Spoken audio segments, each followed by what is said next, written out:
Hello et bienvenue dans une nouvelle vidéo. Aujourd'hui, je vais vous parler de quelques produits pour lesquels j'ai changé d'avis.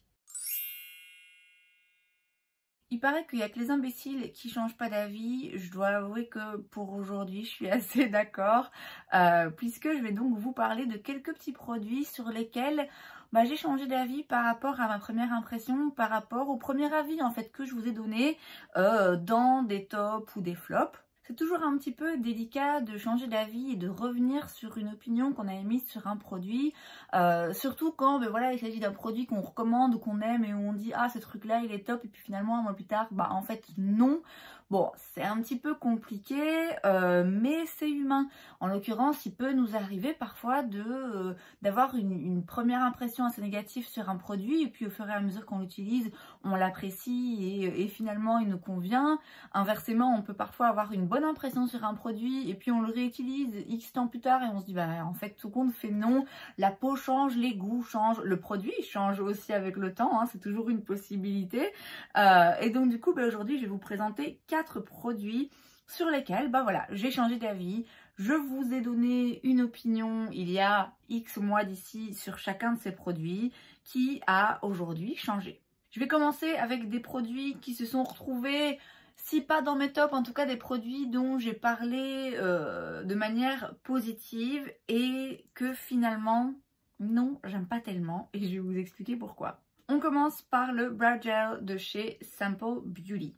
Attention, prendre en considération que ce produit est ouvert depuis un bon moment. Il se peut donc que mon changement d'avis provienne du fait que le produit en fait ne fonctionne plus de la même façon et peut-être est bon à jeter. C'est toujours un produit que j'aime bien dans le sens où il est efficace. Il n'y a rien à dire là-dessus. Quand j'en avais déjà parlé, il me semble que mon opinion était que c'était un gel à sourcils hyper efficace grâce auquel les sourcils ne bougeaient pas, il n'y avait pas de résidus, etc. Ça laissait pas de résidus blancs sur les sourcils. On dirait comme ça, mais c'est pas le cas, ça devient transparent. Et c'est vrai que c'est toujours très efficace. Il n'y a rien à dire là-dessus. Je dirais que maintenant, il me plaît un petit peu moins parce que à force de l'utiliser, je vous le dis, il se peut aussi que simplement la texture ait un petit peu changé, mais c'est vrai qu'à force de l'utiliser, je me rends compte que ça reste quand même un petit peu collant dans les sourcils. Alors, très certainement, c'était déjà le cas à l'époque, mais sans doute que à l'époque, ça me dérangeait moins, que maintenant, c'est plus tellement le cas. Donc, en effet, il colle bien les sourcils, mais du coup, oui, il colle, quoi. Et donc, on le sent, ça fait une texture,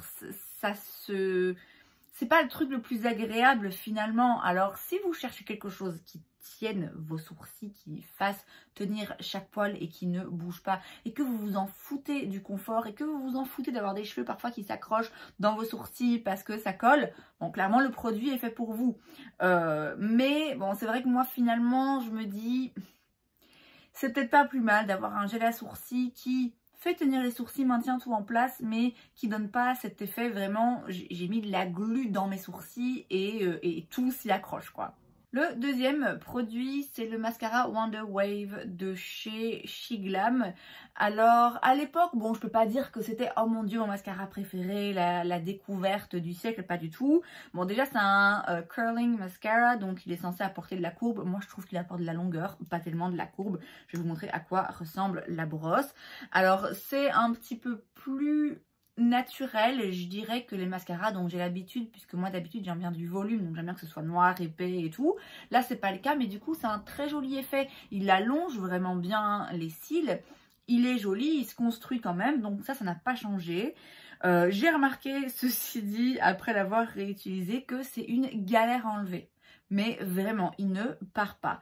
Alors c'est bien d'avoir un mascara qui tient, qui coule pas, qui fait pas les yeux de panda, qui s'effrite pas en journée et tout. Ça s'accompagne forcément d'un démaquillage un petit peu plus long, du coup, un petit peu plus compliqué.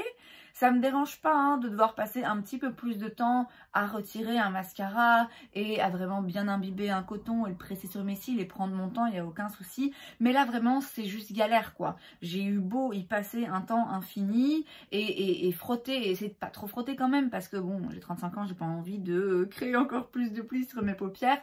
C'est vraiment galère à enlever, il en reste toujours un petit peu, c'est très sec du coup sur les cils.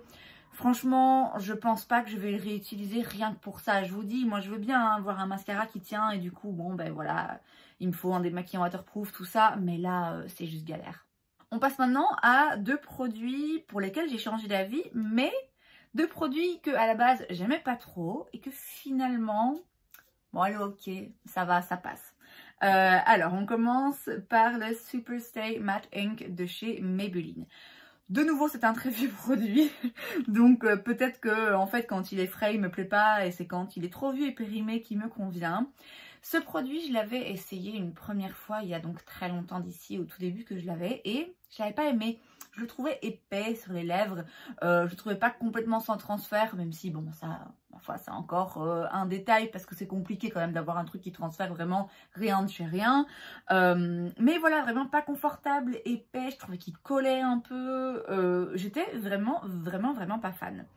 Et récemment, je l'ai retenté et j'ai une de mes amies qui l'aime beaucoup, qui ne jure que par celui-là, mais qui recherche des compos clean et donc voilà, qui essaye de trouver une alternative clean à celui de chez Maybelline. Et je l'ai réessayé donc il n'y a pas longtemps et c'était moins pire que dans mes souvenirs. Alors c'est toujours pas mon préféré, clairement. Je pense qu'en texture, je préfère ceux qui sont beaucoup plus fins, comme ceux de chez Essence. J'en ai un d'ailleurs aujourd'hui. J'aime beaucoup aussi ceux de chez Sephora, qui sont dans la même gamme de prix, voire peut-être même un petit peu moins cher que celui-ci, et que vraiment j'adore. Donc c'est toujours pas mon préféré. C'est pas un produit lèvres que je vais avoir envie de reporter encore et encore et encore. C'est quand même assez asséchant.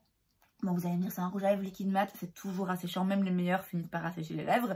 Voilà, c'est pas ma formulation préférée pour ce genre de produit, je me répète, mais c'est moins horrible vraiment que dans mes souvenirs, j'avais eu une mauvaise expérience. Vraiment, j'avais pas aimé ce produit, j'avais trouvé que ça avait tous les inconvénients d'un rouge à lèvres liquide mat sans aucun désavantage. Finalement, là, je dois bien admettre que bon, c'est pas si mal, c'est un bon produit au drugstore, donc pas cher. C'est pas celui que je vous recommanderais en premier non plus. Mais ma foi, j'ai un avis moins tranché qu'avant. Et alors on termine avec un produit que je n'aimais pas à la base. C'était pas une énorme catastrophe, mais j'étais vraiment pas hyper fan. Et vu le prix du produit, en fait, c'était vraiment une grosse déception. Et donc, vu le prix du produit, je suis très contente finalement d'avoir appris à l'apprécier. Il s'agit du blush de chez Charlotte Tilbury, c'est le Cheek to Chic dans la teinte Pillow Talk. Il ressemble à ceci, c'est donc un blush où vous avez au milieu une teinte que vous pouvez utiliser en highlighter, où vous pouvez mélanger simplement les deux ensemble. Et quand je l'avais essayé, en fait je pense que le problème principal venait de la teinte du blush et de mon teint de peau, de mon bronzage de l'époque. Bon, déjà la teinte en elle-même, c'est vrai que encore aujourd'hui je peux pas dire que c'est la teinte la plus spéciale, la plus emballante, et ça déjà à l'époque je pouvais reconnaître que ok, j'avais voulu viser la sécurité en allant vers la teinte Pillow Talk et je m'étais dit bon, peut-être finalement que c'est pas ça que j'aurais dû choisir. Mais à l'époque en fait j'étais beaucoup plus bronzée que maintenant, puisque là j'ai mon teint de peau, je veux dire naturel, normal. À l'époque quand j'étais bronzée, bah, ce blush vraiment il m'allait pas, il était pas très joli et je dois bien avouer que j'étais pas hyper fan non plus de ce truc où soit il faut mélanger les deux, soit il faut juste prendre le bord extérieur ou juste l'intérieur pour l'highlighter. Bon, ça c'est toujours un petit peu le cas dans le sens où est-ce que c'est forcément nécessaire? Non. Maintenant, je comprends l'attrait pour certaines personnes, pardon, d'avoir deux produits en un. Mais finalement, en fait, je l'ai réutilisé. Je l'ai réutilisé quelques fois en me disant, bon, c'est genre 35-40 balles le blush. Il faut que tu justifies ça. Il faut que tu le gardes et que tu trouves une façon de l'apprécier. Et en fait, donc, je l'ai réutilisé, donc, comme j'ai dit ici récemment, avec mon teint de peau normal. C'est vrai que c'est joli. C'est joli parce que c'est très naturel en fait. Il s'estompe très bien, très facilement. Il est un peu lumineux mais pas trop. C'est vrai que moi j'essaie de me concentrer quand même sur l'extérieur.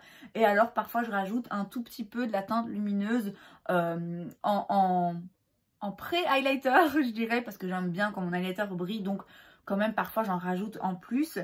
Mais c'est vrai que c'est une jolie teinte. C'est un joli fini surtout, parce que c'est satiné, donc ça donne un côté des joues comme ça, qui ont l'air rebondis, bien hydratées, en bonne santé. C'est pas non plus brillant, c'est pas pailleté. Donc finalement je comprends l'attrait pour le produit. Alors ça n'en reste pas moins un produit que je trouve un peu cher. Clairement, j'ai plein d'autres blushs que je trouve absolument magnifiques et qui n'ont pas coûté autant d'argent que celui-ci. Donc c'est pas non plus un produit que je vais vous recommander et vous dire foncez, achetez-le, il est absolument magnifique et vous trouverez rien de semblable parce qu'il y a clairement moyen de trouver mieux et moins cher. Mais c'est un chouette produit, c'est un joli produit et je retrouve en fait la patte de Charlotte Tilbury que j'ai dans les autres produits de la marque et que j'arrivais pas à trouver ici puisque les autres produits teints que j'ai de la marque, je les adore vraiment. Je trouve que c'est des produits qui fonctionnent et qui sont jolis et flatteurs sur le teint et là je retrouvais pas ça. Or, après l'avoir réessayé, je dois bien admettre que oui, on est sur la qualité Charlotte Tilbury, on est sur le look Charlotte Tilbury de quelque chose qui... un joli fini, glam et naturel en même temps. Donc voilà, tant mieux pour moi, hein, clairement tant mieux pour moi puisque du coup c'est pas de l'argent perdu. Alors je pourrais évidemment vous trouver plein d'autres produits pour lesquels finalement j'ai changé un petit peu d'avis, des produits que j'ai peut-être beaucoup utilisé à une époque et où maintenant je me dis bon en fait non, inversement des produits qui avant me parlaient pas plus que ça et que j'ai appris à apprécier, mais ces 4 produits là c'est vraiment ceux pour lesquels j'ai eu un changement un peu plus radical d'opinion, je dirais. De manière générale, hein, dans le make-up, mon avis sur un produit va toujours un petit peu fluctuer en fonction des autres produits que j'utilise avec, en fonction de mon humeur du jour, en fonction de l'état de ma peau, en fonction de plein de choses. C'est donc un petit rappel hein, aussi pour vous comme pour moi de toujours prendre les opinions des autres avec un grain de sel, de se dire que c'est jamais que ça finalement une opinion sur un produit qui en plus peut changer. Et c'est donc tout pour cette vidéo, j'espère que ça vous a plu. Si c'est le cas, n'hésitez pas à laisser un like, vous pouvez aussi vous abonner à ma chaîne parce que c'est gratuit donc pourquoi pas. Et moi je vous vois la prochaine fois. Bye.